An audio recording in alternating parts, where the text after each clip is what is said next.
Next one for you. Well, the next question would be the starting dose. Now that we know that most of the people here use conventional dose, then the next question would be what is low dose and what is high dose. I think this was never defined in the literature. I used to say that conventional dose is anything between 2 to 4 ampules, and I would go for the dry side and use 2 ampules when it's possible and 3 when you need it.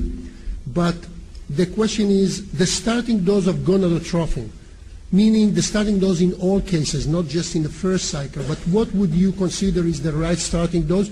And don't tell me again you should individualize with the patient and so on. This is not the question. After individualizing, you have a patient in front of you, you can give her 2 ampules or 3 ampules or 4 ampules. And usually the results will skew a little bit from one to the other. What would be the selected dose according to your views? That depends on the age of the patient and her ovarian function. Thank you. And next? I agree. Why not, huh?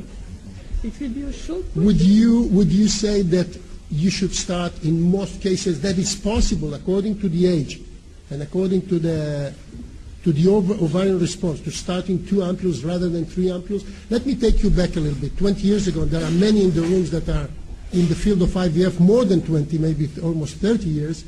20 years ago, it was the high dose, let's use high dose gonadotrophin, at least 3, maybe 4 ampules in order to get better quote-unquote stimulation, which was higher stimulation, more eggs, so you can select and so on. Later on, only 10 years ago, we started to drop the dose, but we never really delineated where to drop. If you can use 2 ampules, you can, for the same token, use 1. If you can use 3, for the same token, you can use 2. So would you prefer the lower dose or the bit higher dose in the same patient, in a specific patient, where you can use 3 or 2? Simon Fisher, would you give us a recommendation? He's over 30 years in the field, so. No, I just wanted to ask one question. Please. I just wanted to ask the one question of the panel that we're now Simon Fisher, from England. We're getting a little more scientific over the years, and we have things like AMH and AFC. What I wanted to ask was, given the data that we have in certain parameters, what would you call an acceptable low dose or an unacceptable higher dose? And we have those parameters today to work with. And we all know just talking about a cross-section of patients isn't helpful anymore. We have to use some scientific parameters, and we have some. And I wonder what the panel thought about the parameters and how we use them.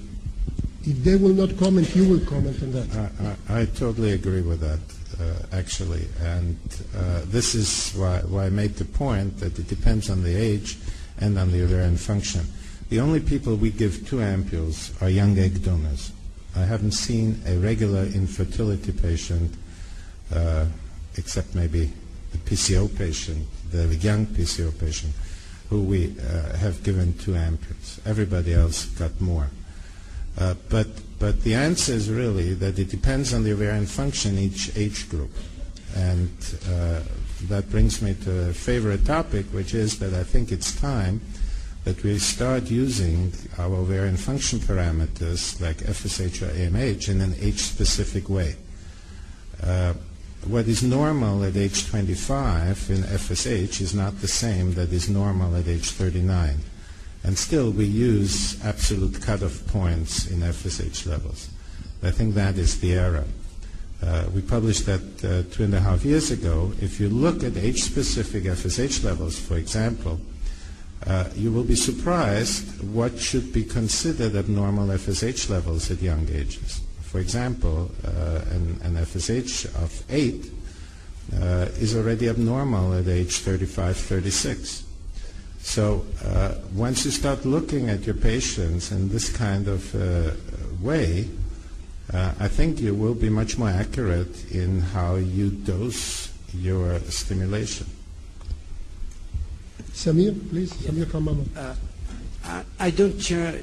The more important question for me, not to what high or low dose, the more important to take about total dose for one course. 2,000 unit of FSH, 3,000, 4,000. It's because there is no sense. It's because we demonstrate that the total dose of FSH can affect some interesting gene which express well in the egg or the cumulus cells. My question is, did you consider rather to consider the low or the high doses? It's better to speak about the total dose during one cycle. But do you have data to show that the total dose will affect the genes or affect the egg quality and so on? This was something that... When we are over 2,000, this is very, very... the cut about between 2,000 and 2,100 units of FSH. The majority of interesting gene, which express in the egg or in the cumulus or fluated cells, are altered. But you know, you're totally pulling the carpet under those situations where in the past we used to give chronic low dose, and the dose just accumulated but never reached any baseline level that will push the follicle forward. So there the total dose might be huge, but still the stimulation might be very meager. So you still think it's... You are absolutely right. But the problem is, just one example, if your estradiol level did not increase, practically what you're doing, you increase your dose, but you forget that your estradiol is blocked by one of gene which regulates this one, you know. So that means there is no sense to increase the dose.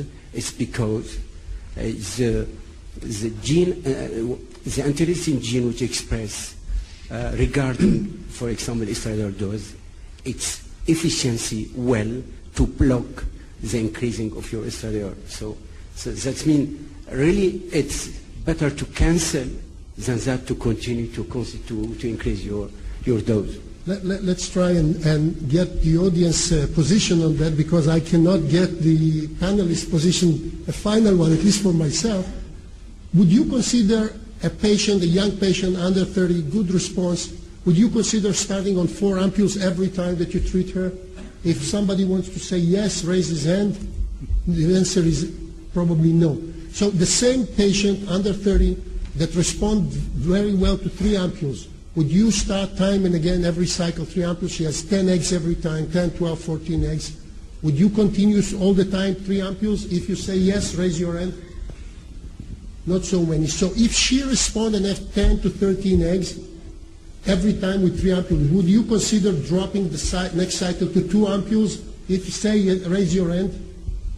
So I think I got from the audience more consensus than from the panelists. So I'm relieved now, and I think that the way down is easier for a clinician to go down with and taper the dose down is the right way, and this is Vox Populi. So we go to the next. Okay, the next